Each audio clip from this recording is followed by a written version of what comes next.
10 நாட்கள் தான் இடைவெளி உள்ளது. இந்த மாநாடு இன்றைக்கு தமிழ்நாட்டின் பேசுபடு பொருளாக மாறி இருக்கிறது. ஆதரித்தும் எதிர்த்தும் ஊடகங்களில் விவாதித்துக் கொண்டிருக்கிறார்கள். ஐயா புலவர் ராமலிங்கம் அவர்கள் நாடறிந்த நகைச்சுவை பேச்சாளர். இன்றைக்கு சமூக ஊடகங்களில் அவர் பெயரை நீங்கள் தட்டி பார்த்தால் ஆயிரக்கணக்கான பதிவுகள், அவர் பட்டிமன்றங்களிலே பேசிய உரைகள் கிடைக்கும். மிக ஆழமான கருத்துக்களை நகைச்சுவை ததும்ப நம்முடைய உள்ளங்களில் பதிவு செய்யக்கூடிய ஆற்றல் வாய்ந்த பேச்சாளர். அவர் இன்றைக்கு நம்முடைய அழைப்பை ஏற்று தம்பி பாலாஜி அவர்களின் மூலம் இந்த நிகழ்வுக்கு வந்தது நமக்கு பெருமை. அதற்காக அவருக்கு நான் நன்றி சொல்ல கடமைப்பட்டிருக்கிறேன்.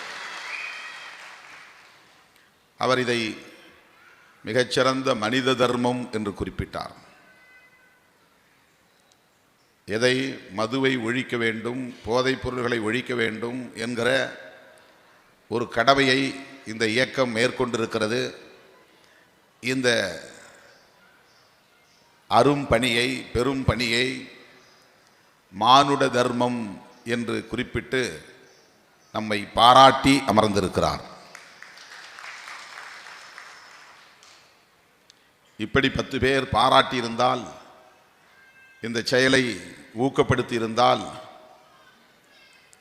இதற்கு அரசியல் சாயம் பூசாமல் இருந்தால்,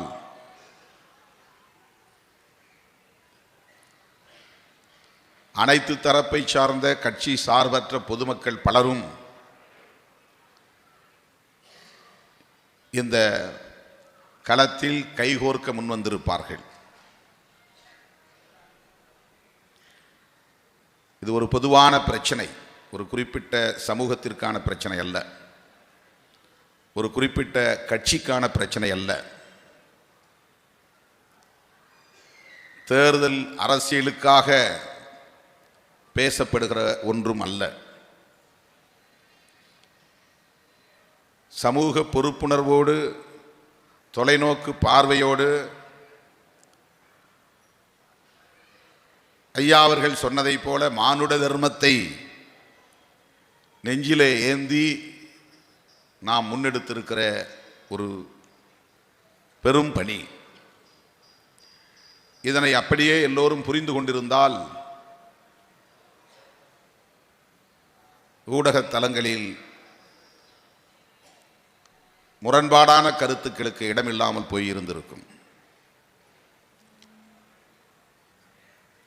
ஆனால் நமக்கு இங்கே எத்தகைய சிந்தனை பழக்கம் உருவாகி இருக்கிறது என்றால், சிந்திப்பதும் கூட ஒரு வகையான பழக்கம்தான்.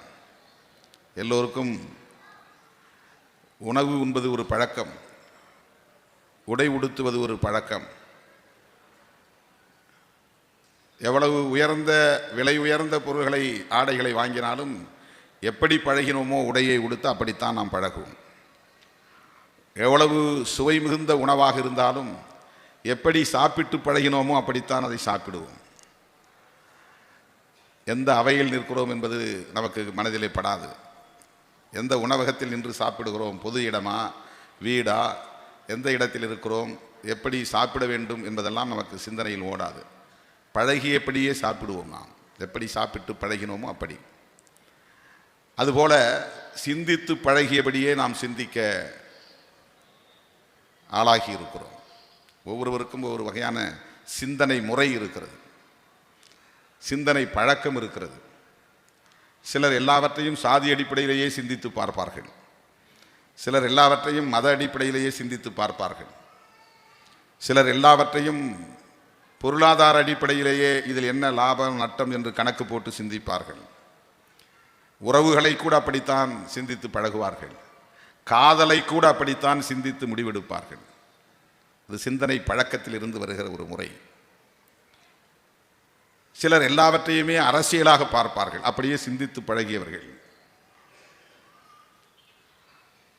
இன்னொரு கோணத்திலிருந்து அவர்களால் சிந்திக்க முடியாது. எல்லாவற்றையும் அரசியலாகவே பார்த்து பழக்கப்பட்டவர்களுக்கு இதை ஒரு பொதுவான பிரச்சனையாக பார்க்க தெரியாது.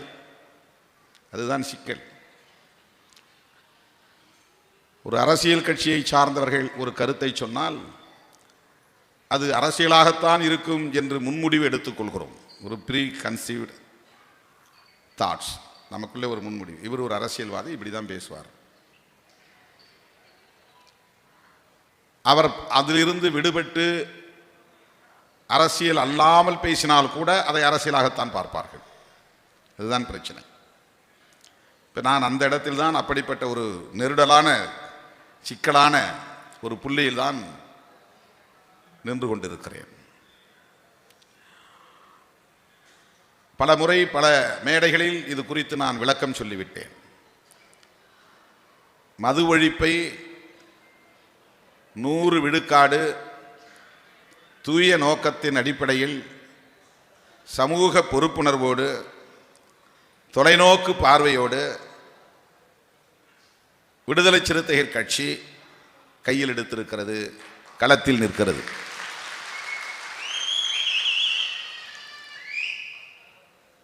எத்தனை முறை சொன்னாலும் இது யார் செவியிலும் போய் ஏறவில்லை. இல்லை இல்லை, இப்படித்தான் திருமாவளவன் கணக்கு போட்டார், இப்படித்தான் கணக்கு போட்டார், இப்படித்தான் காய்களை நகர்த்தினார் என்று அவரவர் விருப்பங்களை, யூகங்களை, அனுமானங்களை, கணிப்புகளை கருத்துகளாக அடுக்கிக் கொண்டே போகிறார்கள். அதை வெவ்வேறு பரிமாணத்திற்கு கொண்டு போய்விட்டார்கள். உள்ளபடியே கவலை அளிக்கிறது. மதுவால் மனித குலத்துக்கு பெரும் தீங்கு என்பது புதிதாக நாம் கண்டுபிடித்த ஒன்றல்ல. காலம் காலமாக இது பேசப்பட்டு வருகிறது. அதனால்தான் 2000 ஆண்டுகளுக்கு முன்னால் திருக்குறள் படைத்த ஐயன் திருவள்ளுவன் கல்லுண்ணாமை என்கிற ஒரு அதிகாரத்தையே வைத்திருக்கிறார். திருக்குறளிலே அது இருக்கிறது. அவருக்கு முன்னால் 500 ஆண்டுகளுக்கு முன்னால் இந்த மண்ணில் தோன்றிய கௌதம புத்தர் பஞ்சசீலங்களை சொல்லுகிறார், 5 ஒழுக்கங்களை சொல்லுகிறார். அதிலே மது அருந்தக்கூடாது என்கிறார்.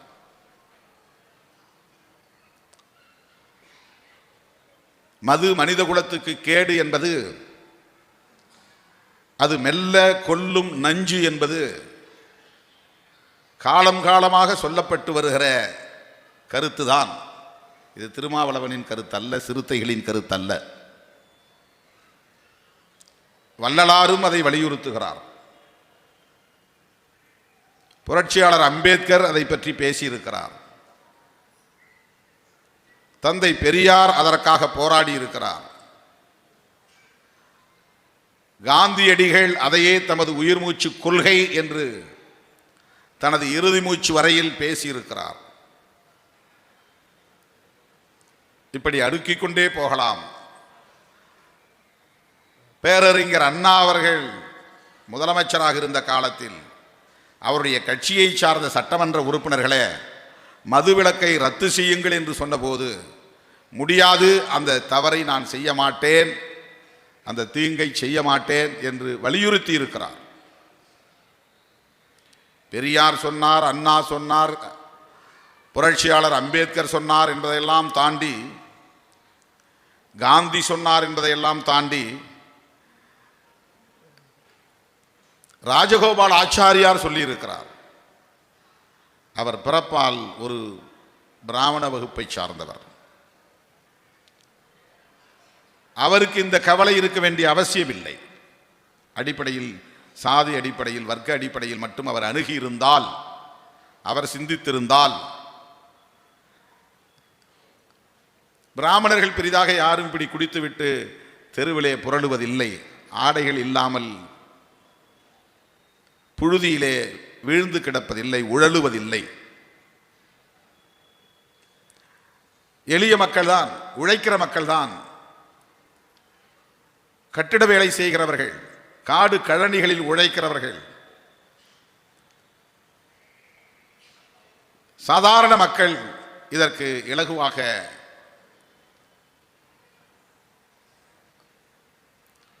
அதிலே பாதிக்கப்படுகிறார்கள், பாதிப்புக்கு ஆளாகிறார்கள், அந்த போதைக்கு அடிமையாகி விடுகிறார்கள். அடிக்ஷன். சேலம் நகராட்சியின் தலைவராக அல்லது அதனுடைய நகர்மன்ற தலைவராக அந்த பொறுப்பிலே இருந்த காலத்தில் தமிழ்நாட்டிலேயே அல்லது இந்தியாவிலேயே முதல் அந்த நகராட்சி பகுதிக்குள் மதுவிலக்கை நடைமுறைப்படுத்திய முதல் அரசியல் தலைவர் ராஜகோபாலாச்சாரியார்.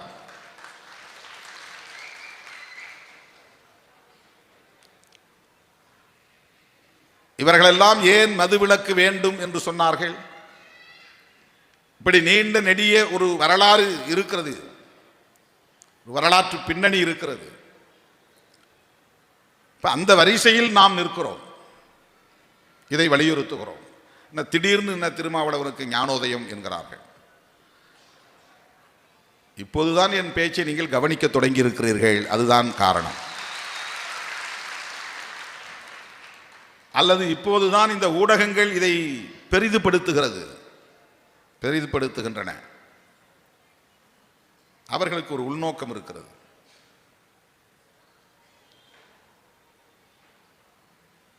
கோவை விமான நிலையத்திலே தம்பிகள் வருங்கால முதல்வர்னு முழக்கமிட்டாங்களாம். உடனே அது தனியாக எடுத்து வைரல் ஆக்குறாங்க. நான் பொது வாழ்க்கைக்கு வந்ததிலிருந்து நம்முடைய தோழர்கள் வருங்கால முதல்வர் என்று தான் சொல்லிக் கொண்டிருக்கிறார்கள்.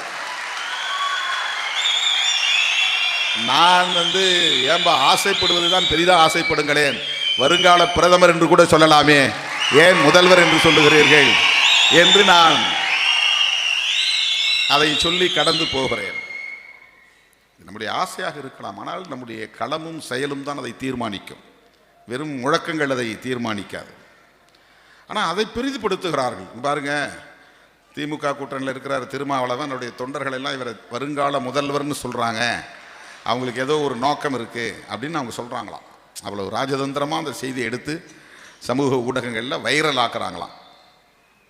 அப்படித்தான் திடீரென்று திருமாவளவனுக்கு ஞானோதயம் வந்துவிட்டது என்று சொல்லுகிறவர்கள் ஒரு உள்நோக்கத்தோடு அதை பேசுகிறார்கள். ஏன்னா இது தமிழ்நாட்டு அரசியலில் இல்லாத ஒன்று. எது ஒரு கூட்டணிக்குள்ளே இருந்து கொண்டு, அதுவும் ஆளுங்கட்சி கூட்டணிக்குள்ளே இருந்து கொண்டு ஆளுங்கட்சிக்கு நெருடலை ஏற்படுத்துகிற அல்லது தர்ம சங்கடத்தை ஏற்படுத்துகிற ஒரு பிரச்சனையை பேசுகிற துணிச்சல் இதுவரையில் யாருக்கும் இருந்ததில்லை. அது விடுதலை சிறுத்தைகளுக்கு இருக்கிறது. அது அவர்களுக்கு புதிதாக தோன்றுகிறது. அதுதான் உங்களுக்கு புதுசாக தெரியுது. அது எப்படி பேச முடியும்? முதல்ல பேசினா ஏன் பேசலங்கிறான், பேசினா அங்கே இருந்துக்கிட்டு ஏன் பேசுகிற, வெளியே வந்து பேசு. இப்போ இந்த வெளியே வரணுங்கிறது தான் அவன் நோக்கம். அவன் நோக்கம் என்னன்னா வெளியே வரணும், அதான் நோக்கம்.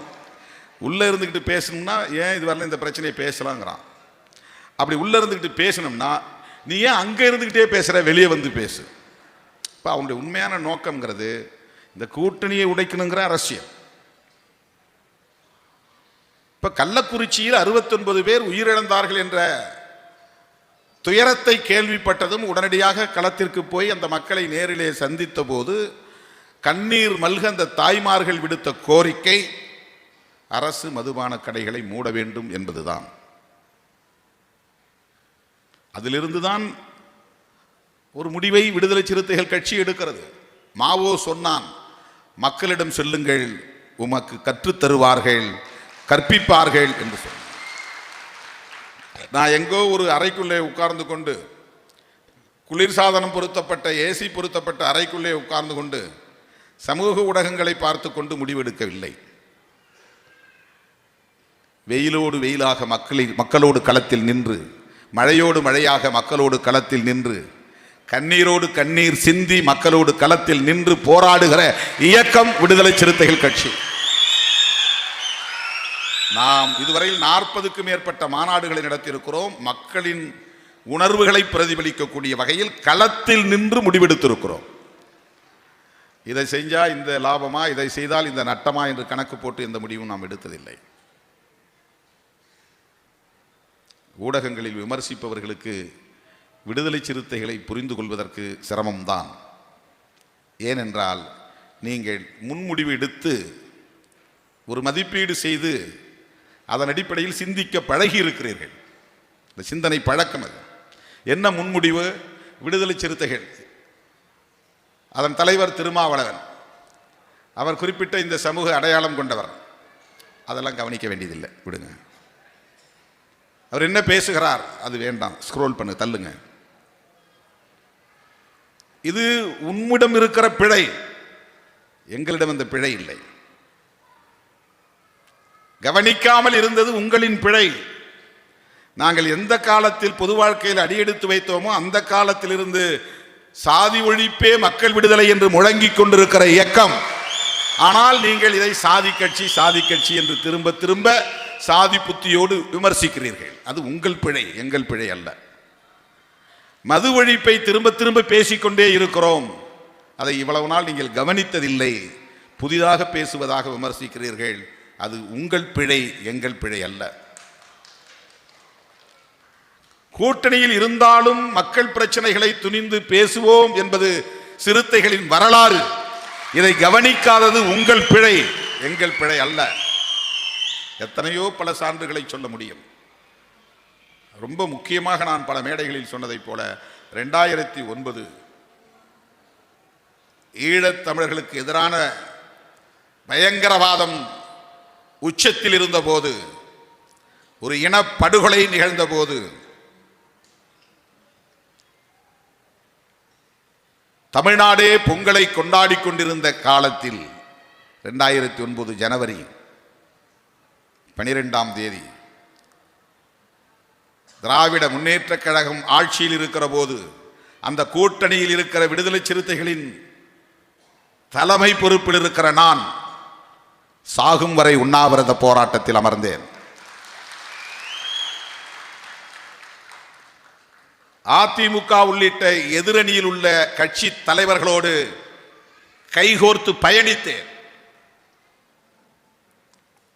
ஈழத் தமிழர்களின் பிரச்சனை பிரதானமானது, கூட்டணி பிரதானமானது அல்ல என்கிற முடிவை 2009 எடுத்த இயக்கம் விடுதலை சிறுத்தைகள் கட்சி. தேர்தல் வந்தது. தேர்தல் வந்தபோது அதை தனியே நாங்கள் சிந்தித்தோம், விவாதித்தோம், தீர்மானித்தோம். அது வேறு, இது வேறு. தேர்தல் அரசியலில் நாங்கள் திமுக கூட்டணியில் ஏற்கனவே பயணித்த நிலையில் மறுபடியும் அதே கூட்டணியில் பயணிப்பது என்று முடிவெடுத்தோம். ஈழத்தமிழர்களுக்காக அதிமுக கூட்டணியில் இருந்த தலைவர்களோடு பயணித்த இயக்கம் தேர்தல் அரசியல் வந்தபோது திராவிட முன்னேற்றக் கழகத்தோடு இணைந்து பயணிப்பது என்று ஒரு முடிவெடுத்தது. அது சரியா தவறா அது வேறு. அது விமர்சனத்திற்குரியதா இல்லையா என்பது வேறு. ஆனால் விடுதலை சிறுத்தைகள் எப்படி பிரச்சனைகளை அணுகுகிறது என்பதற்கு இது ஒரு சான்று. இப்படி பல சான்றுகளை சொல்ல முடியும். இப்போது திமுக ஆட்சிக்கு வந்து 3 ஆண்டுகளை கடந்து பயணித்துக் கொண்டிருக்கிறது. இந்த 3 ஆண்டுகளில் இதுவரையில் எதிர்கட்சிகளை சார்ந்தவர்கள் கூட இவ்வளவு போராட்டங்களை நடத்தி இருக்க முடியாது. ஆளும் கட்சியோடு கூட்டணியில் இருக்கிற விடுதலை சிறுத்தைகள் கட்சி ஆளும் கட்சிக்கு நெருடலை தரக்கூடிய வகையில் பல போராட்டங்களை நடத்தி இருக்கிறோம். நெருடலை தர வேண்டும் என்கிற நோக்கத்தோடு அல்ல, நெருடலை ஏற்படுத்த வேண்டும் என்பதற்காக அல்ல, நெருடலை ஏற்படுத்த வேண்டும் என்பதற்காக அல்ல, மக்கள் பிரச்சனைக்கு முன்னுரிமை தர வேண்டும் என்பதற்காக. இப்போ அடுத்த கேள்வி கேட்குறான், அவ்வளவு பிரச்சனை இருக்கு, அங்கே ஏன் ஒட்டிக்கிட்டு இருக்கிறேன்றான். அவன் நோக்கம் அதிலே இருக்கு. கூட்டணியை விட்டு நீ வெளியே வா, கூட்டணியை விட்டு வெளியே வேணும். இந்த பிரச்சனைகள் தொடர்பாக எழுப்புகிற குரல் உரிமை குரல். தேர்தல் தொடர்பாக எடுக்கிற முடிவு தேசிய அளவிலான ஒரு பார்வையோடு, தொலைநோக்கு பார்வையோடு, மிக ஆழமான அரசியல் நிலைப்பாடு. அது சாதாரணமான ஒன்றல்ல, அது ஒரு பெரிய டெசிஷன், முக்கியமான முடிவு. அது ஒரு கூட்டணி தொடர்பாக அதில் இருப்பதா வெளியேறுவதா, எந்த கூட்டணியில் இருப்பது, எந்த கூட்டணியில் இருக்க வேண்டாம், இந்த காலத்தில் இந்த முடிவெடுத்தால் அடுத்த 10 ஆண்டுகளுக்கு அது எப்படிப்பட்ட பின்விளைவுகளை ஏற்படுத்தும் என்பதையெல்லாம் கணக்கில் கொண்டுதான் எடுக்க முடியும். வேங்கவயல் பிரச்சனை. எல்லோரும் புத்தாண்டு கொண்டாடுவதற்கு தயாராகி கொண்டிருந்த போது வருடத்தின் கடைசி நாள் அன்று புதுக்கோட்டையில் எனது தலைமையில் 5000 பேர் திரண்டு மிகப்பெரிய போராட்டத்தை நடத்தினோம். அதில் என்ன ரிசல்ட்டுங்கிறது வேறு, அதனால் இருக்கிற முரண்பாடு என்பது வேறு. ஒரு இடத்தில் நடத்தியது போதாது என்று மறுபடியும் அனைத்து மாவட்ட தலைநகரங்களிலும் அடுத்த சில வாரங்களில் தமிழ்நாடு முழுக்க நாம் ஆர்ப்பாட்டங்களை நடத்தினோம். தென் மாவட்ட படுகொலைகளை கண்டித்து திருநெல்வேலியில் ஆர்ப்பாட்டம் நடத்தியிருக்கிறோம். ஸ்ரீமதி படுகொலையை கண்டித்து கள்ளக்குறிச்சியிலே ஆர்ப்பாட்டம் நடத்தியிருக்கிறோம். எதிர்க்கட்சியாக இருக்கிற அதிமுக இந்த ஆர்ப்பாட்டங்களை எல்லாம் நடத்தி இருக்கிறதா? ஊடகங்களில் விவாதிக்கிறவர்கள் யாராவது வேங்கவயல் பிரச்சனைக்கு அதிமுக என்ன செய்தது என்று கேள்வியை எழுப்பியிருக்கிறார்களா? தென் மாவட்ட தொடர் படுகொலைகளை தடுப்பதற்கு இதர எதிர்க்கட்சிகள் என்ன நிலைப்பாடு எடுத்தன என்ற கேள்வியை எழுப்பியிருக்கிறார்களா? ஸ்ரீமதி படுகொலை ஒரு மாணவி, பள்ளி மாணவி இறப்பு, அது படுகொலையா தற்கொலையா என்பது ஒரு புறம் இருக்கட்டும். அது எவ்வளவு பெரிய பாதிப்பு, அது எவ்வளவு பெரிய ஒரு துயரம். அதற்கு எதிர்க்கட்சிகள் என்ன நடவடிக்கையை மேற்கொண்டன? ஆளுங்கட்சிக்கு நெருக்கடியை தருவதற்கு என்ன நிலைப்பாட்டை எடுத்தார்கள்? நாங்கள் கூட்டணியில் இருந்து கொண்டே அதை எதிர்த்து 10,000 பேரை திரட்டி கள்ளக்குறிச்சியிலே ஆர்ப்பாட்டத்தை நடத்தியிருக்கிறோம். இப்படி சொல்லிக்கொண்டே போகலாம் தோழர்களே. கள்ளக்குறிச்சியில் இப்படி 69 பேர் உயிரிழந்தார்கள். இது எவ்வளவு பெரிய வாய்ப்பு அதிமுகவுக்கு, எவ்வளவு பெரிய வாய்ப்பு பாட்டாளி மக்கள் கட்சிக்கு, எவ்வளவு பெரிய வாய்ப்பு பாரதிய ஜனதா கட்சிக்கு. இதை எடுத்து ஆளுங்கட்சிக்கு எவ்வளவு பெரிய நெருக்கடியை தந்திருக்க முடியும், எவ்வளவு பெரிய போராட்டத்தை நடத்தியிருக்க முடியும். ஏன் செய்யவில்லை? அந்த எதிர்க்கட்சிகளை பார்த்து இதுவரையில் ஊடக விமர்சகர்கள் ஏன் இந்த கேள்வியை எழுப்பவில்லை? கூட்டணியில் இருந்து கொண்டு போராடுகிற விடுதலை சிறுத்தைகளை நாடகம் ஆடுகிறார்கள் என்று சொல்லுகிறார். இந்த துணிச்சல் தமிழ்நாட்டில் வேறு யாருக்கு இல்ல உள்ளது? நான் கேட்கிறேன். நாங்கள் கூட்டணியில் இருக்கிறோம்.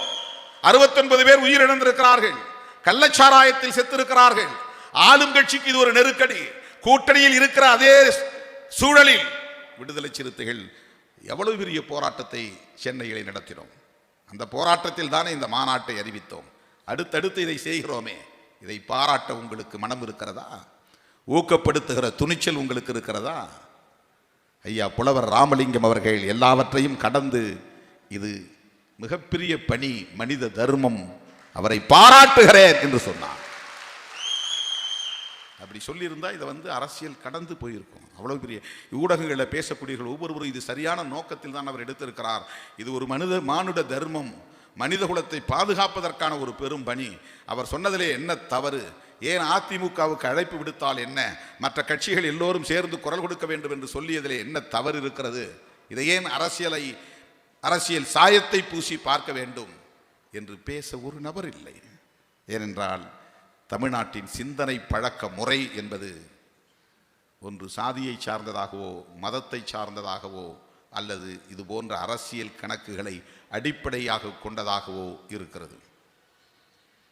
இப்போதும் நான் சொல்லுகிறேன், இந்த அரசியல் கணக்குகளும் எங்களுக்கு இல்லை. நீங்கள் எங்களுக்கு ஒரு நெருக்கடியை தந்து அதன் மூலம் நாங்கள் ஒரு கோரிக்கையை இல்லை 2 கோரிக்கையை, இந்த ஊடகங்களில் பேசுகிறவங்கலாம் நுனிப்புள் மேய்ஞ்சிக்கிட்டு பேசுகிறாங்க. 2 கோரிக்கையை தொடக்கத்திலிருந்து சொல்கிறோம். ஒன்று தமிழ்நாடு அரசுக்கு, இன்னொன்று ஒன்றிய அரசுக்கு, இந்திய ஒன்றிய அரசுக்கு. தமிழ்நாடு அரசுக்கு கோரிக்கை பூரண மதுவிலக்கு, மதுக்கடைகளை மூடுங்கள், அவ்வளோதான். Very simple. அதை நீங்கள் ஸ்டெப் பை ஸ்டெப்பாக பண்ணுவீங்களா, அதான் படிப்படியாக குறைப்பீங்களோ, எப்படி குறைப்பீங்களோ நீங்கள் செய்யுங்க. நிர்வாக சிக்கல் இருக்கும், ஒரே நாளில் முடிவெடுத்து விட முடியாது. நடைமுறை சிக்கல், அதையெல்லாம் நாம் புரிந்து கொள்ள வேண்டும். அப்படிதான் முடியாது, ஒரே நாளில் கையெழுத்து போடுங்க, இல்லைன்னா நீங்கள் மக்கள் விரோதி அப்படின்னு நாங்கள் பேசுகிற டைப் கிடையாது. ஆளுங்கட்சியாக இருக்கிறவங்களுக்கு என்ன சிக்கல் இருக்கும் என்பதையும் யூகித்து பார்க்கிற இயக்கம் விடுதலை சிறுத்தைகள் கட்சி. ஒரு பெரிய முடிவை எடுப்பதற்கு எத்தகைய நடைமுறை சிக்கல் இருக்கும்? அதாவது மதுவிலக்கு என்கிற ஒரு முடிவு பெரிய முடிவு. எப்படி பெரிய முடிவுன்னா அதுக்கு ஏராளமான இன்ஃப்ராஸ்ட்ரக்சர் இருக்கு, கட்டமைப்பு வசதிகள். 10க்கும் மேற்பட்ட மதுபான ஆலைகள் அதெல்லாம் பல நூறு ஏக்கர்களில் அந்த பிளான்ட், அதற்கான கட்டமைப்பு வசதிகள் உள்ளன. லட்சக்கணக்கான தொழிலாளர்கள் வேலை செய்கிறார்கள். அதற்கான எல்லா உப துணை பொருள்களை எல்லாம் தயாரிக்கிற தனித்தனி கம்பெனி அது வேற. மதுவை தயாரிக்கிற கம்பெனிகள் வேற. அந்த மதுவை அடைக்கக்கூடிய பாட்டில்கள் தயாரிக்கிற கம்பெனி வேற. இந்த பாட்டில்களில் ஒற்ற லேபிள்கள் தயாரிக்கிற கம்பெனிகள் வேற. அதையெல்லாம் கேஸா பாக்கெட்டா பார்சல் பண்ணி அட்டைப்பெட்டியில் அடுக்கி வைக்கிற அந்த அட்டைப்பெட்டிகள் தயாரிக்கிற கம்பெனிகள் வேற. இதை மொத்தமாக வாங்குற வியாபாரிகள் வேற, கொள்முதல் செய்கிறது. அதுக்கு தான் அரசாங்கம் முன்ன தனிநபர்களை வச்சுருந்தாங்க. இப்போ டாஸ்மாக்னு ஒரு நிறுவனத்தை உருவாக்கி இருக்கிறாங்க. அதுக்கு தனி ஐஏஎஸ் அதிகாரிகள், அதற்கு தனியே ரெவென்யூ அதிகாரிகள், அதை கண்காணிப்பதற்கு காவல்துறை அதிகாரிகள், ஒரு பெரிய நெட்வொர்க். மதுவை தயாரிப்பதற்கு மூலப்பொருள் வேணும். மூலப்பொருள் எங்கிருந்து வரும்? சுகர் ஃபேக்டரிஸ், சர்க்கரை ஆலைகளில் இருந்து வரும் மொலாசஸ். இப்போ கடையை மூடுனா, ஒரு டாஸ்மாக் கடையை மூடுனா இவ்வளவு தாக்குதல்கள், பிரதிபலிப்புகள் ஏற்படும். சுகர் ஃபேக்டரியில் பிரச்சனை வரும், அட்டைப்பெட்டி தயாரிக்கிற தொழிற்சாலைகளில் பிரச்சனை வரும், மது பாட்டில்கள் தயாரிக்கிற அந்த தொழிற்சாலைகளில் பிரச்சனைகள் வரும். அதை நம்பி வாழக்கூடிய லட்சக்கணக்கான தொழிலாளர்களின் வாழ்வாதாரத்தில் பிரச்சனைகள் வரும். டாஸ்மாக் கடையில் வேலை செய்யக்கூடிய டாஸ்மாக் தொழிலாளர்கள், லட்சக்கணக்கான தொழிலாளர்கள், அவர்களுக்கு வேலை பறிபோகும். இதையெல்லாம் செய்யக்கூடிய ஒரு முடிவுதான் மது விலக்கு என்கிற முடிவு. அப்போ இதை ஒரு அரசாங்கம் எடுக்கணும்னா, அப்படியே நாம் திருமாவளவன் சொல்லிட்டாரு உடனே நாங்கள் முடிவு எடுத்துறோம்னு எடுத்துட முடியாது. எதிர்கட்சிகள் சொல்லுது உடனே எடுக்கிறோன்னு எடுத்துட முடியாது. அதில் நிறைய நடைமுறை சிக்கல் இருக்கிறது. அதையும் நாம் கவனத்தில் கொண்டுதான் படிப்படியாக கடைகளின் எண்ணிக்கையை குறையுங்கள், விற்பனை இலக்கை குறையுங்கள். 45,000 கோடி வருமான லாபம் வருகிறது என்றால் 40,000 கோடியாக குறையுங்கள். ப்ரொக்யூர்மெண்ட், கொள்முதலை குறையுங்கள். ஒரு கம்பெனியில் இத்தனை லட்சம் பாட்டில் வேணும்னு சொன்னீங்களா, அந்த லட்சத்தை குறைங்க. 2 லட்சம் பாட்டில் வாங்கிட்டு இருந்தீங்களா, அதை 1.5 லட்சமாக குறைங்க. அப்படின்னா அவன் மது உற்பத்தியை குறைப்பான். மது உற்பத்தியை அவன் குறைக்கிறான்னா அங்கே மொலாசஸ் வாங்குறதை நிறுத்துவான். எங்கெங்கெல்லாம் அது ஒரு செயின் கனெக்ஷன் இருக்கு பாருங்க. சுகர் ஃபேக்ட்ரியில் அது போய் சிக்கல் ஒன்று பண்ணும். அவன் இவ்வளோ நாளாக கொடுத்துட்டு இருந்த பூரா அவன் நிறுத்தணும். அதை வேறு இடத்துக்கு அவன் மார்க்கெட் பண்ணணும், வேறு பயன்பாட்டுக்கு அவன் விற்பனை பண்ணணும். சர்க்கரை ஆலைகளில் உற்பத்தி செய்யக்கூடிய அந்த ஸ்பிரிட், சாராயத்திற்கான மூலப்பொருள் எத்தனால். ஆகவே அரசாங்கம் ஒரு முடிவெடுப்பதற்கு இவ்வளவு பெரிய நடைமுறை சிக்கல் இருப்பதையும் நாம் உணர்ந்துதான் பேசுகிறோம். அதனால்தான் தமிழ்நாடு அரசுக்கு சொல்லுகிற கோரிக்கைகளோடு இதெல்லாம் இணைத்து பேசுகிறோம். பூரண மதுவிலக்கு எமது கோரிக்கை. அதை படிப்படியாக குறையுங்கள், கடைகளை படிப்படியாக மூடுங்கள், விற்பனை இலக்கை படிப்படியாக மூடுங்கள், மகளிர் சுய உதவி குழுவை கொண்டு பரப்புரை மேற்கொள்ளுங்கள். குடிக்காத குடும்பத்தில் இருப்பவர்களுக்கு சொல்லுங்கள், ஊரில் இருப்பவர்களுக்கு சொல்லுங்கள், வேண்டாம் என்று வேண்டுகோள் வையுங்கள். அதற்கு மகளிர் சுய உதவி குழுவை பயன்படுத்துங்கள். இது நம்முடைய கோரிக்கை. இவ்வளவு விஷயங்கள் இருக்கு. யாராவது இதை படிக்கிறாங்களா? போகிற போக்கில் நீ என்ன தமிழ்நாடு அரசுக்கு கோரிக்கை வைக்காம கவர்மெண்ட்டுக்கு, டெல்லி கவர்மெண்ட்டுக்கு கோரிக்கை வைக்கிறீங்க? டெல்லி கவர்மெண்ட்டுக்கும் கோரிக்கை வைக்கிறேன். ஏன் கோரிக்கை வைக்கிறோம்னா, தமிழ்நாட்டில் மட்டும் மதுவிலக்கு இருந்து பிற மாநிலங்களிலெல்லாம் மது வியாபாரம் நடந்தால் என்ன ஆகும்? அதில் எந்த பயனும் இல்லை. ஆகவே இந்தியா முழுவதும் மதுவிலக்கு வேண்டும் என்பது நமது தேசிய பார்வை. தமிழ்நாட்டில் இருக்கிற மனித வளம் பாழாகிறது என்றால் ஆந்திராவிலே மனித வளம் பாழாகவில்லையா? இது ரொம்ப முக்கியமான ஒரு பாயிண்ட். மனித வளம் பாழாகுதல், பொருளாதாரம் வீணாகிறதுங்கிறது ஒன்று. குடிக்கிறவன் மென்டலி, அதாவது உளவியலாகவும் உடலடிப்படையிலும் பாதிக்கப்படுகிறான் என்பது வேறு. அதனால் அவன் குடும்பம் கடுமையாக பாதிக்கப்படுகிறது. அவன் இறந்து போனால் அவன் மனைவி கைம்பெண்ணாகி விடுகிறாள். அந்த குடும்பம் நடுத்தருவிலே நிற்கிறது. அந்த கைம்பெண் 20, 25 வயசில் 28 வயதில் கைம்பெண் ஆகிவிட்டால் அவள் 90 வயது வரையில் வாழக்கூடிய அந்த காலம் துயரம் நிறைந்த காலம். அவள் எதிர்கொள்ளக்கூடிய வாழ்க்கை மிக மோசமான வாழ்க்கையாக இருக்கும். மிச்சம் இருக்கிற 60, 70 வருஷம் இந்த சமூகத்தில் அவள் கேட்கக்கூடாததெல்லாம் கேட்க நேரும், சந்திக்கக்கூடாததெல்லாம் சந்திக்க நேரும். அவ்வளவு பெரிய அவலத்தை அந்த பெண்மணி சந்திக்க நேரிடும். இதுவெல்லாம் ஒரு புறம். மனித வளம் பாழாகுதுன்னா எப்படி புரிஞ்சுக்கணும்? நீங்கள் இப்போது இவ்வளவு அருமையாக நகைச்சுவையோடு பேசக்கூடிய நம்முடைய புலவர் ராமலிங்கம் ஐயா அவர்கள் பள்ளி படிப்பிலேயே குடிப்பழக்கத்திற்கு அறிமுகமாகி கல்லூரி பருவத்தில் அந்த குடிப்பழக்கத்திற்கு அடிக்ஷனாகி அடிமையாகி போயிருந்தால் இன்றைக்கு இவ்வளவு அறிவாற்றல் மிகுந்த ஒரு பேச்சாளராக, ஒரு ஆளுமை வாய்ந்த பேச்சாளராக நமக்கு கிடைத்திருப்பாரா? அப்பவே போயிருந்திருப்பார். அது பாழாகி இருக்கும். இந்த ஆற்றல் வாய்ந்த ஆளுமை பாழாகி இருக்கும். பெருந்தலைவர் காமராஜர் அவர்கள் இளம் வயதிலேயே குடிப்பழக்கத்திற்கு ஆளாகி, போதைப் பொருள்களுக்கு ஆளாகி, அதிலே அவர் பாழாகி இருந்தால் இந்தியாவே வியக்கத்தக்க ஒரு மாபெரும் தலைவராக, கிராமம் கிராமமாக கல்வி கூடங்களை திறந்து வைத்த கல்வி தந்தை பெருந்தலைவர் காமராஜர் என்கிற பேராளுமை நமக்கு கிடைத்திருக்குமா? யோசிச்சு பாருங்க. அவர் 3ஆம் கிளாஸ் கூட படிக்கல, ஆனால் 3 கிலோமீட்டருக்கு ஒரு பள்ளிக்கூடம் வேண்டும் என்று விரும்பினார். எந்த சூழலிலும் மதுக்கடைகளை திறக்க அவர் விரும்பவில்லை. கல்வி கூடங்களை திறந்து வைத்தார். அந்த பெருந்தலைவர் குடிப்பழக்கத்திற்கு ஆளாகி இருந்தால் அந்த ஆற்றல், அவருடைய அறிவாற்றல், அவருடைய கூர்த்த சிந்தனை, தொலைநோக்கு பார்வை, சமூக அக்கறை நமக்கு கிடைத்திருக்குமா? அது பாழாகி இருக்கு. அதுதான் மனித வளம் பாழாகுதல். பெரியார் அப்படி பாழாகி இருந்தால், இளம் வயதிலேயே அவர் காலமாகி இருந்தால், சமூக நீதிக்கான ஒரு மாபெரும் போராளியை நாம் பெற்றிருப்போமா? இன்னைக்கு எத்தனை பேர் கட்சி தொடங்கினாலும் பெரியார் பேரை சொல்லிட்டு தான் தமிழ்நாட்டுக்குள்ளே அரசியல் செய்ய முடியும் என்கிற ஒரு நிலையை அவர் ஏற்படுத்தி இருக்கிறார். எந்த பதவியிலும் இல்லை அவர். நடிகர் விஜய் அவர்கள் பெரியார் திடலுக்கு ஒரு கையிலே உதிரி பூக்களையும் இன்னொரு கையிலே மாலையையும் எடுத்துக்கொண்டு வேக வேகமாக விறுவிறு என்று நடந்து போய் அந்த சிலைக்கு முன்னால் அந்த மலர் மாலையை வைத்து அஞ்சலி செலுத்துகிறார். அந்த தாக்கத்தை பெரியார் ஏற்படுத்தி இருக்கிறார். பெரியார் சின்ன வயதிலேயே குடிப்பழக்கத்திற்கு ஆளாகி அவர் வீணாகி போயிருந்தால் பெரியார் என்கிற பேராளுமை இந்த சமூகத்திற்கு கிடைத்திருக்குமா? பெரியார் இருந்ததால் அண்ணா கிடைத்தார். அண்ணா ஆட்சியிலே இருந்தபோது சொன்ன கோரிக்கை தான் ஊடகங்களிலே உளறிக் கொண்டிருக்கிற சக்திகளுக்கு நான் சொல்ல விரும்புகிறேன். ஒன்றும் திருமாவளவன் சொல்லல, முதல் முறையா பேரறிஞர் அண்ணாவே சொல்லியிருக்கிறார். யூனியன் கவர்மெண்ட், இந்திய ஒன்றிய அரசு தேசிய அளவிலான ஒரு மது விலக்கு கொள்கையை வரையறுக்க வேண்டும் என்கிற கோரிக்கையை பேரறிஞர் அண்ணா காலத்தில் பேசியிருக்கிறார். அதைத்தான் இன்றைக்கு விடுதலை சிறுத்தைகள் பேசுகிறது.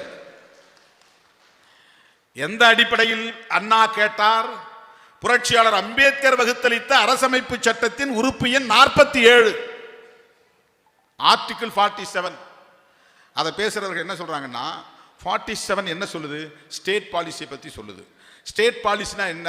மாநில அரசுக்கான கொள்கை வரையறையை மாநில அரசுகள் செய்து கொள்ள வழிகாட்டுகிறது. யார் அதை மறுக்கலையே? யாரும் மறுக்கல, அதைத்தான் செய்கிறது. ஆனால்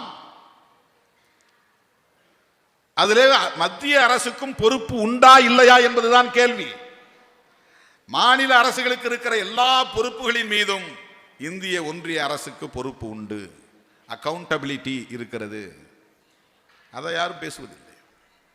அதனால்தான் அப்போதே எழுந்த கோரிக்கைக்கு 1954 ஸ்ரீமன் நாராயணன் என்பவர் தலைமையிலே ஒரு மதுவிலக்கு ஆலோசனை குழுவை, அட்வைசரி கமிட்டி ஒன்றை அமைத்து அவர்கள் ஓராண்டு காலம் ஆய்வு செய்து 1955 பரிந்துரைகள் தந்தார்கள்.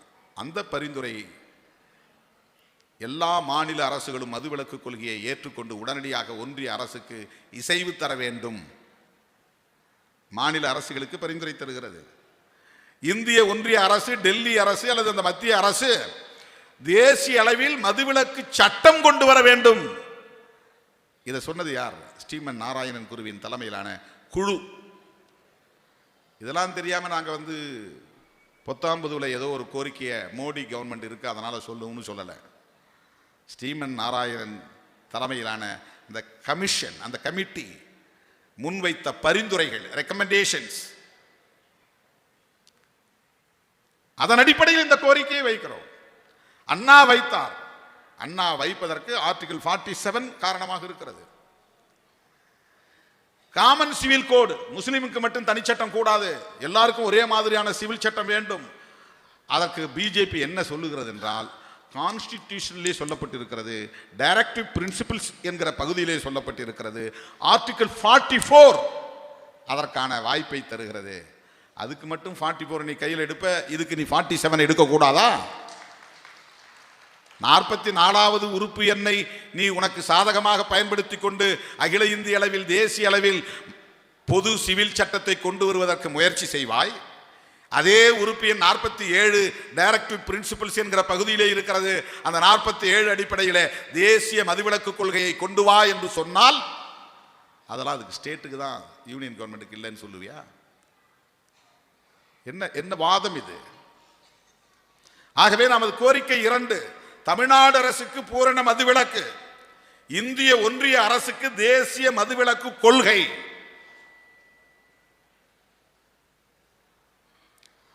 கஞ்சா போன்ற போதைப் பொருட்களை தடுப்பதற்கு கூட சட்டம் இருக்கு, மதுவிலக்குக்கு சட்டம் இல்லை. தேசிய அளவில் யூனியன் கவர்மெண்ட் கொண்டு வரல. NDPS அப்படின்னு ஒரு சட்டம் இருக்கு, அது போதைப் பொருட்களை தடுப்பதற்கான சட்டம். ஆனால் மதுவிலக்கு சட்டம் இந்திய அரசு இயற்றி இருக்கிறதா? ஆணவ கொலைக்கு இந்திய அரசு சட்டம் இயற்றி இருக்கிறதா? மாநில அரசே செஞ்சுக்கணும். லா அண்ட் ஆர்டர்லாம் மாநில அரசு கண்ட்ரோலில் இருக்கு, ஆனால் நாங்கள் செய்ய முடியாது. கல்வியும் கூட தான் மாநில அரசுகளுக்கு ஒரு காலத்தில் இருந்தது, இப்போ கன்கரண்ட் லிஸ்ட் வந்துருச்சு. ஆனால் மாநில அரசுகளின் உணர்வை, அவருடைய கருத்தை கேட்டு உங்களால் செய்ய முடிகிறதா? நீங்களா நீட்டை கொண்டு வந்துட்டீங்க, தேசிய கல்விக் கொள்கையை கொண்டு வந்துட்டீங்க, அதை நடைமுறைப்படுத்தலைன்னா ஃபண்டு அனுப்ப மாட்டோம்னு நிதியை தடுக்கிறீங்க. இதையெல்லாம் யார் பேசுவது? ஆகவே நம்முடைய நோக்கம் தூய்மையானது.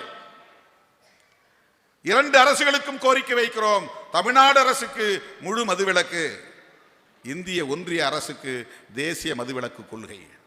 அருமை தோழர்களே, இதைத்தான் அரசியல், தேர்தல் அரசியல், கூட்டணி அரசியல் கணக்குகளின் அடிப்படையிலே விவாதம் நடத்தி நாம் ஏதோ திமுக அரசுக்கு நெருக்கடி தந்து வேறு வழி இல்லாமல் போய் சரண்டர் ஆகிவிட்டதைப் போல அவதூறு பரப்புகிறார்கள். இதை ஒருபோதும் நீங்கள் ஏற்கக்கூடாது, அதை நம்பக்கூடாது. அதில் உண்மை இல்லை. கூட்டணியில் இருக்கிறோம், கூட்டணியில் தொடர்றோம். எப்படி அப்புறம் திமுக நீங்க நடத்துற மாநாட்டில் கலந்துக்குது? திமுக என்கிற கட்சி ஆட்சியில் இருந்தாலும் அது ஒரு கட்சியாகவும் இயங்குகிறது, தனித்த செயல் திட்டங்களின் அடிப்படையில். இப்போ அவங்க என்ன சொல்றாங்கன்னா, எங்க கட்சிக்கும் இதிலே உடன்பாடு உண்டு மதுவிலக்கில். 2016 தேர்தல் அறிக்கையில் நாங்கள் சொன்னது உண்மை. இப்போ நீங்க சொல்லுவது போல அண்ணா காலத்திலேயே தேசிய மதுவிலக்கு கொள்கை கோரிக்கையை திமுக முன்மொழிந்திருக்கிறது. இப்போது நீங்கள் சொல்லுவதும் எங்களுக்கு ஏற்புடையது. ஆகவே நீங்கள் நடத்துகிற மாநாடு எங்கள் அரசுக்கு நெருக்கடி தருவதாக இருந்தாலும் எங்கள் கட்சிக்கு உடன்பாடாக இருக்கிறது. ஆகவே நாங்கள் இந்த மாநாட்டில் பங்கேற்கிறோம் என்று இசைவு தந்திருக்கிறார்கள். இதில் என்ன பிழை இருக்கிறது?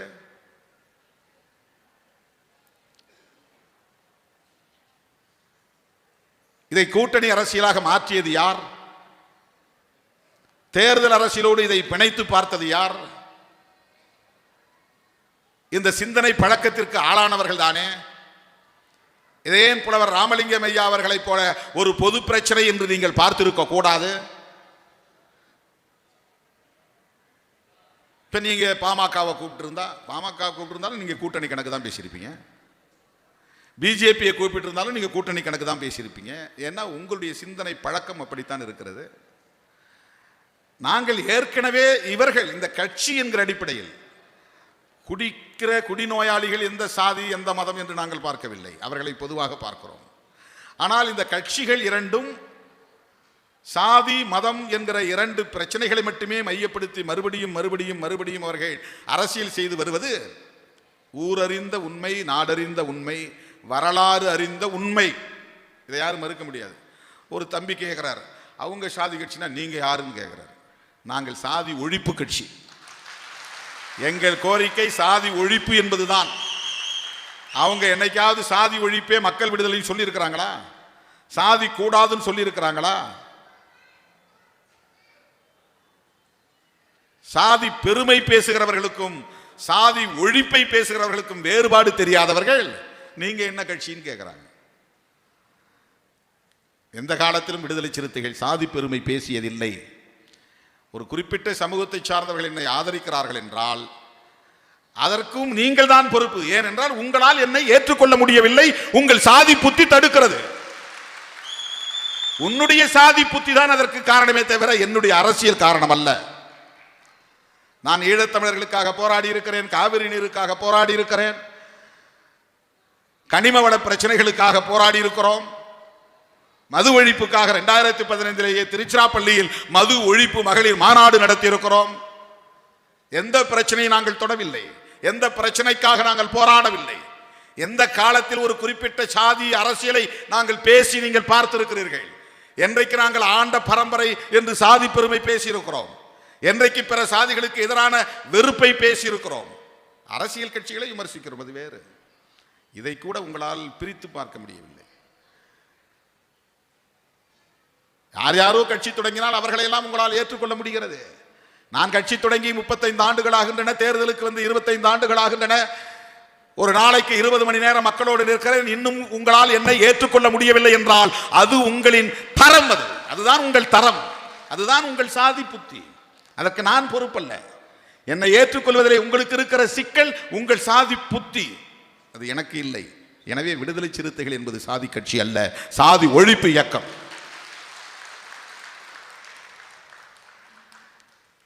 இதை ஒரு பொதுவான பிரச்சனையாக பார்க்க வேண்டும். உங்களால் பார்க்க முடியல, எனக்கு வேறு வழி இல்லை.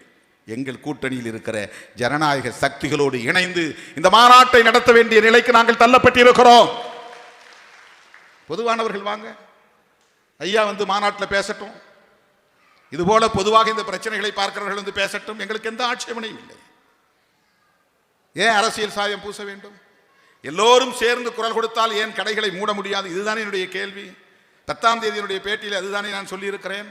திமுகவுக்கு மதுவிலக்கிலே உடன்பாடு, அதிமுகவுக்கு மதுவிலக்கிலே உடன்பாடு, இடதுசாரிகளுக்கு மதுவிலக்கிலே உடன்பாடு, பாமகவுக்கு மதுவிலக்கிலே உடன்பாடு, ஏன் பாஜகவுக்கு மதுவிலக்கிலே உடன்பாடு, விடுதலை சிறுத்தைகள் கட்சிக்கு மதுவிலக்கிலே உடன்பாடு, மதிமுக, இஸ்லாமிய கட்சிகள் எல்லோரும் மதுவிலக்கை சொல்லுகிறோம். நாளைக்கே பிரதமரை பார்த்து கேட்டால் ஆமாம் மதுவிலக்கு தேவை என்றுதான் சொல்லுவார். மது வியாபாரம் நடத்தட்டும் என்று சொல்ல மாட்டார். எல்லோருக்கும் மதுவிலக்கிலே உடன்பாடு இருக்கிற போது ஏன் இந்தியா முழுவதும் மதுவில் நனைந்து கிடக்கிறது? மது ஆறாக ஓடுகிறது, எளிய மக்களை பதம் பார்க்கிறது, பாதிக்கிறது, பாழாக்குகிறது. கடைகளை மூட வேண்டியது தானே? இந்த கேள்வி பொதுவான கேள்வி. எல்லோரும் உடன்பாடு என்று சொல்லுகிற போது இதிலே ஒருமித்த குரல் வேண்டும் என்ற அடிப்படையில் தான் நான் எல்லோரும் வரட்டும், அதிமுகவும் வரட்டும் என்று சொன்னேன். அருமை தோழர்களே, திட்டமிட்டவாறு அக்டோபர் 2ஆம் தேதி உளுந்தூர்பேட்டையில், கள்ளக்குறிச்சி மாவட்டம் உளுந்தூர்பேட்டையில் நமது மாநாடு நடைபெறும். லட்சக்கணக்கான பெண்கள் அந்த மாநாட்டில் பங்கேற்க இருக்கிறார்கள். திருச்சி மண்டலத்திலிருந்தும் பல்லாயிரக்கணக்கான பெண்கள் பங்கேற்க வேண்டும். இது மக்களின் பொதுவான கோரிக்கை, பொதுவான குரல் என்பதை தாண்டி இது பெண்களின் கோரிக்கை, பெண்களின் குரல் என்று நாம் இதை பதிவு செய்ய வேண்டும். அடுத்தடுத்து இதை நாம் தொடர் பரப்புரைகளாக மேற்கொள்ள வேண்டும். இந்திய அரசுக்கு இதிலே பொறுப்பு இருக்கிறது என்பதை உணர்த்த வேண்டும். உங்களுக்கு ஒரு உண்மை தெரியுமா என்று தெரியவில்லை. எத்தனை பேர் நாடாளுமன்றத்தில் நான் பேசுவதை கேட்கிறீர்கள் என்று எனக்கு தெரியவில்லை. ஊடகங்களில் விமர்சிப்பவர்கள் யாரும் அதை கேட்டிருக்க வாய்ப்பில்லை என்று கருதுகிறேன். அண்மையிலே நடைபெற்ற கூட்டத்தொடரில் பேசும்போது நான் சொன்னேன், இதே கருத்தை சொன்னேன். மதுவிலக்கு தேசிய கொள்கை தேவை. இந்திய ஒன்றிய அரசே தேசிய மதுவிலக்கு கொள்கை தேவை. உறுப்பு எண் 44 அடிப்படையிலே பொது சிவில் சட்டம் கொண்டு வர வேண்டும் என்று துடிக்கிற முனைப்பு காட்டுகிற ஒன்றிய அரசே, பாஜக அரசே, அதே உறுப்பு எண் 47 அடிப்படையில் தேசிய மதுவிலக்கு கொள்கையை நீங்கள் கொண்டு வர வேண்டும் என்று நான் வலியுறுத்தி பேசினேன். அமைச்சர் நிர்மலா சீதாராமன் அவர்கள் எழுந்து, நீங்கள் எங்களுக்கு என்ன அட்வைஸ் பண்ணுறீங்க, உங்கள் நாட்டில் போயிட்டு முதலமைச்சர்கிட்ட பேசுங்க என்று சொன்னார். அதில் அவங்க அரசியலாக தான் அதை பார்த்தாங்க. அதில் உள்ள ஜென்யூனிட்டி, அதில் உள்ள நேர்மைத்தன்மையை அவர்களால் புரிந்து கொள்ள முடியவில்லை. அவங்க உடனே என்ன எங்ககிட்ட சொல்கிறீங்க, அங்கே தமிழ்நாட்டில் பாருங்க உங்கள் கூட்டணி கட்சி தான் கடையை திறந்து வச்சிருக்கு. எடப்பாடி காலத்திலும் மதுக்கடைகள் இருந்தது, ஜெயலலிதா அம்மா காலத்திலும் மதுக்கடைகள் இருந்தது, எம்ஜிஆர் காலத்திலும் மதுக்கடைகள் இருந்தது. அவர் தான் டாஸ்மாக்னு ஒரு நிறுவனத்தையே கொண்டு வந்தார். இதில் எந்த ஒரு கட்சி தான் இதுக்கு பொறுப்புன்னு இல்லை. தமிழ்நாட்டில் மட்டும் இல்லை, ஆந்திராவில் இருக்கிறது, கர்நாடகாவில் இருக்கிறது, ஏன் இடதுசாரிகள் ஆளுகிற கேரளாவிலே இருக்கிறது. காந்தி பிறந்தார் என்பதனால் குஜராத்திலே இல்லை, அது மட்டும். லோகியாவின் மாணவர் நிதிஷ்குமார் என்பதனால் அவரும் அங்கே வேண்டாம் என்று நிறுத்தியிருக்கிறார். இந்தியாவிலே 2 பெரிய மாநிலங்களில் மட்டும்தான் மது வியாபாரம் இல்லை, அரசாங்க மது வியாபாரம் இல்லை. மற்றபடி வியாபாரம் நடந்துட்டு தான் இருக்கு ஜோரா, அது வேறு விஷயம். அரசாங்கம் நடத்தவில்லை. இந்தியாவின் எல்லா மாநிலங்களிலும் இதை நடத்த வேண்டும் என்ற ஒரு கட்டாயத்தை இந்திய ஒன்றிய அரசு ஏன் ஏற்படுத்தக்கூடாது? ஏன்னா மது வியாபாரம் என்பது ஒரு பெரிய மாஃபியா கும்பலின் கட்டுப்பாட்டில் இருக்கிறது. பல லட்சம் கோடி அதிலே புரளுகிறது. அந்த பல லட்சம் கோடி வியாபாரத்தை அவர்களால் நிறுத்த முடியாது. மது பான ஆலைகளை நடத்துகிற அதிபர்களோடு அவர்களால் முரண்பட முடியாது ஒரு நிலை இருக்கிறது. இதையெல்லாம் மக்களிடத்திலே சொல்லுவோம், இதை ஒரு பிரச்சாரமாக்குவோம், இதை பரப்புவோம். மக்கள் வெகுண்டெழுந்தால் இனி தீர்ப்பை திருத்த முடியாது என்று இருமாப்போடு இருப்பவர்களையும் பணிய வைக்க முடியும் என்பதற்கு வேளாண் சட்டங்களை திரும்ப பெற வைத்த விவசாயிகளின் போராட்டம் ஒரு சாட்சியமாக நிற்கிறது. 2 அவைகளிலும் நிறைவேற்றிய சட்டத்தை 1.25 வருடம் போராடி திரும்ப பெற வைத்தார்கள் மக்கள். எல்லாம் முடிஞ்சு போச்சு, இனிமேல் ஒன்றும் பண்ண முடியாது. லோக்சபாவில் நிறைவேறிச்சு, ராஜ்யசபாவில் நிறைவேறிச்சு, பிரசிடென்ட் ஆஃப் இந்தியா கையெழுத்து போட்டார், சட்டம் இம்ப்ளிமெண்டேஷனுக்கு வந்துருச்சு. இனி போராடி இவங்க என்ன பண்ண போறாங்க? ஒன்றும் பண்ண முடியாது. இதுதான் எல்லாருடைய பார்வையுமா இருந்தது. வன்முறை இல்லை, அறவழி போராட்டம். தினந்தோறும் வந்து அங்கே உட்கார்ந்துட்டு சோறாக்கி சாப்பிட்டு அங்கே படுத்து தூங்கிட்டே இருந்தாங்க. இதுதான் போராட்டம். தலைநகர் சென்னைக்கு செல்லுகிற பிரதானமான சாலைகள் எல்லாம் அடைபட்டு கிடந்தன. இதுதான் போராட்டம். ஒரே ஒரு சிறிய வன்முறை கூட விவசாயிகளால் இல்லை. ஆனால் 1.25 ஆண்டுக்கு பிறகு மோடி பணிந்தார். 2 அவைகளிலும் நிறைவேற்றப்பட்டு குடியரசுத் தலைவரால் கையொப்பமிடப்பட்ட வேளாண் சட்டங்கள் அனைத்தும் திரும்ப பெறப்பட்டன. இந்தியா முழுவதும் இந்த விழிப்புணர்வு வந்தால், தமிழ்நாடு இதற்கு முன்னோடியாக இருந்தால் தேசிய மதுவிலக்கு கொள்கையை கொண்டு வர முடியும். காந்தி கனவும் புரட்சியாளர் அம்பேத்கரின் கனவும் நனவாகும். பெரியார் கனவு நனவாகும். பேரறிஞர் அண்ணா கண்ட கனவு நனவாகும். மூதறிஞர் ராஜாஜியின் கனவு நனவாகும். ராமலிங்க அடிகளாரின் விருப்பம் நிறைவேறும். ஐயன் திருவள்ளுவன், பகவான் புத்தர் ஆகியோர் கண்ட அந்த கனவு நனவாகும். அந்த வம்சத்தில் பிறந்த விடுதலை சிறுத்தைகள் இந்த நிலைப்பாட்டில் உறுதியாக இருப்போம். நாங்கள் ஆண்ட வம்சம் அல்ல, அறிவு வம்சம், ஞான வம்சம். புத்தரின் வழிவந்தவர்கள், ஐயன் திருவள்ளுவரின் வழிவந்தவர்கள், பேராசான் பெரியாரின் வழிவந்தவர்கள், புரட்சியாளர் அம்பேத்கரின் வழிவந்தவர்கள், வள்ளலாரின் ஞான வம்சத்தை சார்ந்தவர்கள். அதனால் இதை நாங்கள் உயர்த்தி பிடிக்கிறோம் என்பதை சொல்லி இந்த மாநாட்டை வெற்றிகரமாக நடத்துவதற்கு உங்களுடைய முழுமையான ஒத்துழைப்பு தேவை என்பதை சொல்லி வாய்ப்புக்கு நன்றி கூறி முடிக்கிறேன். நன்றி, வணக்கம்.